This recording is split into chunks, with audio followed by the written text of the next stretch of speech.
Dillon Brooks completed all the feats necessary to become the NBA's next villain, leading the NBA with 18 technical fouls this season, earning a pair of one-game suspensions in the process, shoving a cameraman, hitting Gary Payton while in the air, causing him to break his elbow, punching Donovan Mitchell in the groin, which started a brawl, and punching LeBron James in the groin claiming he was going for the ball, but unfortunately hit too.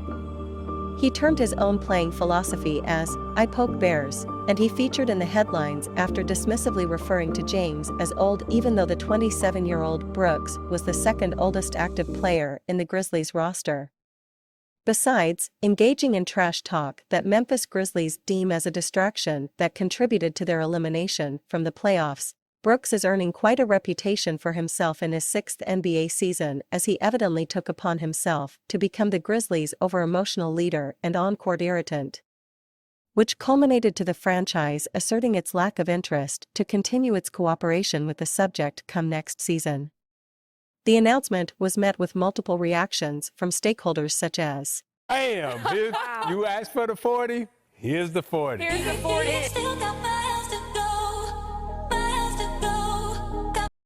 However, all is not lost as Brooks has a chance to restore his image in the league, get resigned with another team, and continue flourishing with his NBA career. Crisis communication plays an important role in this context as a crisis is deemed as a threat to a brand necessitating the need for the former to establish ways to respond to the crisis and recoup public interest. A crisis also is deemed as unexpected, specific, and non-routine event or a sequence of events, which establish extraordinary degrees of uncertainty and threaten a brand's high-priority goal. Notably, Dillon Brooks' actions and shortcomings including leading the league with techs, trash talk with dismal playoff performance, going back and forth with Draymond Green on the internet, injuring Gary Payton, hitting Donovan Mitchell and LeBron James on the groin, and his initial employer averring their intention to end their cooperation stemming from his brash and pedestrian attitude that it shuns, which tainted his image as a brand and thus are deemed as a crisis that public relations recommend be viewed through its pooled variables threat, short response time, and surprise. Threat derives from the extreme inconsistency between the desired status of a brand and its public standing demanding monitoring of conceivable outcomes and responses prior to assessing the problem's severity.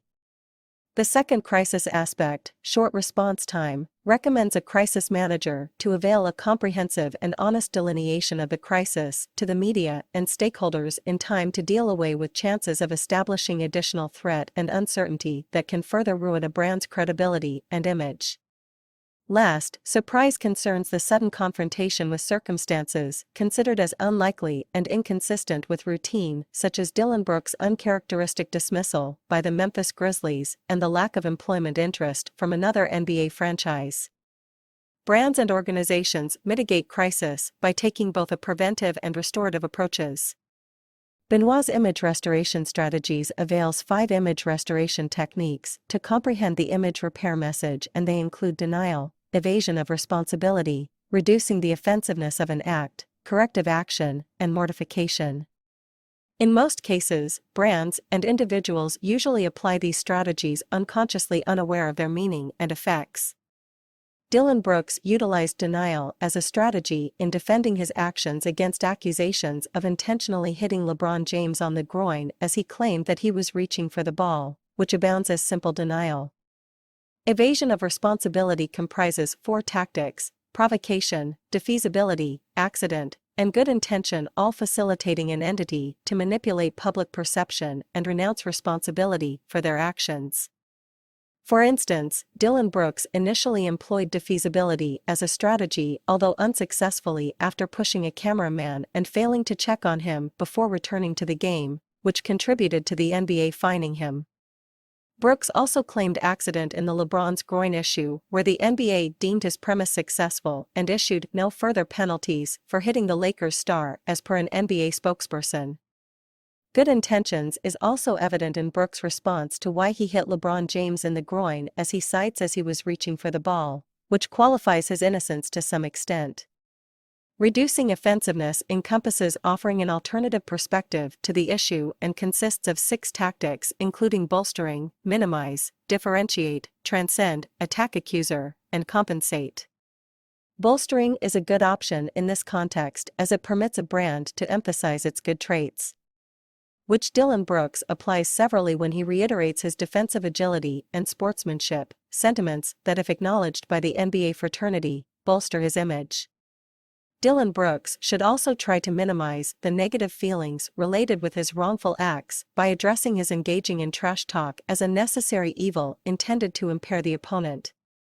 Transcendence, as a tactic, facilitates alleviating offensiveness by placing an act in a more favorable context. For instance, Dillon Brooks could claim rivalry for his actions that contribute to fights and technical, which fans can understand as a result of healthy competition. Attacking accuser is evident from the manner Dillon Brooks handled his situation with Draymond Green, which proliferated into the internet until both parties decided to quit. Compensation is the final form of alleviating offensiveness, and if satisfactory to the victim, it should improve the image of the brand. Dillon Brooks has been fined multiple times by the NBA for his unbecoming conduct, and his compliance augments his brand image as responsible. Corrective action includes the brand or organization promising to correct the issue through restoring the state of affairs existing before the offensive action, and/or promising to shun the repetition of the offensive act. Essentially, it is in good faith for Dillon Brooks to show through his actions his intentions and commitment not to repeat the initial actions that got him fined before. The final general strategy is mortification, which encompasses confessing and begging for forgiveness with the hope that the aggrieved party will consider the prayer and restore the perpetrator's position and standing.